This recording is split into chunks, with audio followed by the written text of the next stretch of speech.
آج ہم ایک ایسے موضوع پر بات کرنے والے ہیں جو اس دنیا سے متعلق ہے کہ آخر یہ 7 آسمان اور یہ 7 زمینیں، کیا انسان ادھر جا سکتا ہے؟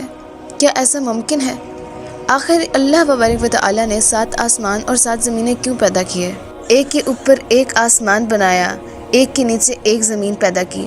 سبحان اللہ، اس پوری کائنات کو صرف وہ اللہ ہی چلا رہا ہے اور وہی بادشاہ ہے اس پوری دنیا کا۔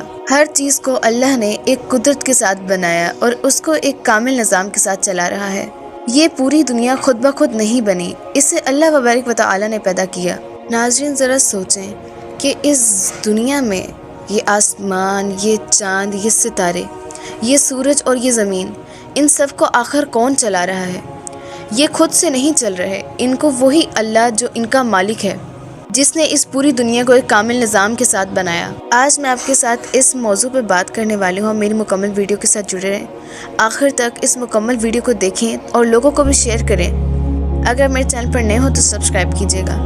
بسم اللہ الرحمن الرحیم، اللہم صلی علی سیدنا محمد وعلی آل محمد کما صلیت علی ابراہیم وعلی آل ابراہیم انک حمید مجید، اللہم بارک علی محمد وعلی آل محمد کما بارکت علی ابراہیم وعلی آل ابراہیم انک حمید مجید۔ لاکھوں درود و سلام ہو نبی صلی اللہ علیہ وآلہ وسلم پر کہ ناظرین جنہوں نے ہمیں حق کی بات بتائی اور حق پر چلنا سکھایا۔ ناظرین نبی پاک کو اپنی امت سے ہر چیز کی امید ہے لیکن جھوٹ کی نہیں، کیونکہ نبی پاک فرماتے ہیں میں اپنی امت سے ہر چیز کی توقع تو رکھ سکتا ہوں مگر مجھے اپنی امت سے جھوٹ کی توقع بالکل نہیں ہے۔ اور ناظرین نبی صلی اللہ علیہ وآلہ وسلم نے اپنی حدیث مبارکہ میں ہمیشہ اس چیز کا ذکر کیا ہے جو اللہ نے نبی پاک کو فرمائی۔ اب بات کرتے ہیں کہ قرآن مجید کی صورت میں اللہ تبارک و تعالیٰ نے ارشاد فرمایا کہ وہی اللہ ہے جس نے یہ 7 آسمان پیدا کیے اور انہی کی مثال زمینیں بھی۔ اس سے یہ ثابت ہوتا ہے کہ ناظرین اللہ نے 7 آسمانوں کے بدلے 7 زمینیں بھی پیدا کی ہیں۔ ایک اور جگہ ناظرین اللہ تبارک و تعالیٰ ارشاد فرماتے ہیں کہ وہی ہے جس نے 7 آسمان طے با طے بنائے۔ سورہ ملک میں اللہ فرماتے ہیں ناظرین طے با طے مطلب کہ ایک کے اوپر ایک آسمان پیدا کیا۔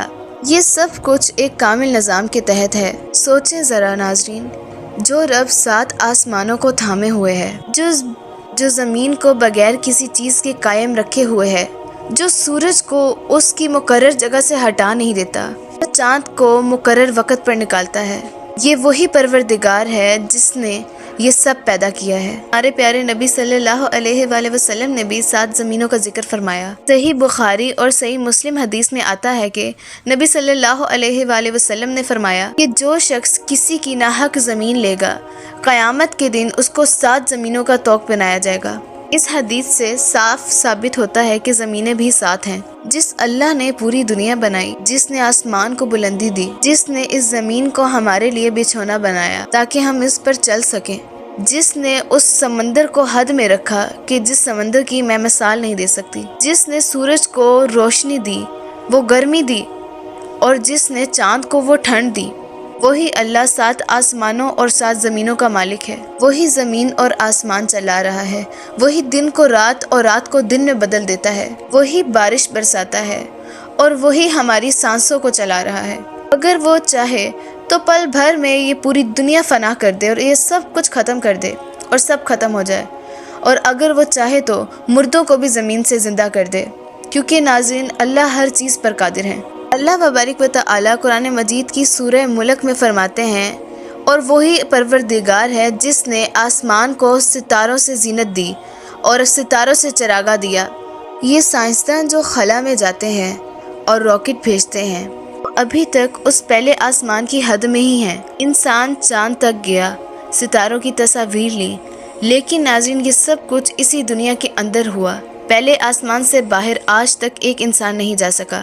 یہ ناظرین 7 آسمان ایک کے اوپر ایک، ان کے درمیان میں فاصلہ ہے اور ان کی اصل حقیقت اللہ کے سوا کوئی نہیں جان سکتا۔ ناظرین نبی صلی اللہ علیہ وآلہ وسلم کو اللہ تبارک و تعالیٰ نے 7 آسمان کی سحر کروائی اور یہ مکمل واقعہ معراج کہلاتا ہے، کیونکہ یہ نبی صلی اللہ علیہ وآلہ وسلم کے ساتھ ایک معجزہ ہوا۔ ایک عام انسان کے ساتھ یہ ہرگز نہیں ہو سکتا مگر اگر اللہ چاہے تو۔ ناظرین صاف جواب یہی ہے کہ ہم اپنی طاقت سے 7 آسمانوں کے اوپر نہیں جا سکتے۔ اگر اللہ چاہے تو ناظرین معجزے کے ساتھ ممکن ہے، مگر نبی صلی اللہ علیہ وآلہ وسلم کے ساتھ بھی معجزہ ہی ہوا تھا۔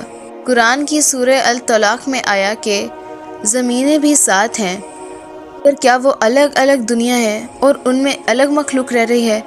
تو ناظرین، یہ کوئی نہیں جانتا۔ جس نے ان کو بنایا ہے صرف وہی جانتا ہے کہ حقیقت کیا ہے۔ ناظرین، 7 آسمانوں کے اوپر جانا اور 7 زمینوں کے تہہ تک پہنچنا، یہ ایک انسانی طاقت کے بس میں نہیں۔ یہ وہ اللہ ہی ہے جس نے یہ سب بنایا ہے اور وہی جانتا ہے، اور یہ سب اس کے اختیار میں ہے۔ باقی ناظرین، اگر آپ کو میری یہ ویڈیو اچھی لگی ہو تو آپ مجھے دعاؤں میں یاد رکھیے گا، اور اس ویڈیو کو لائک سبسکرائب کیجیے گا، اور اپنا بہت سارا خیال رکھیے گا۔ خدا حافظ۔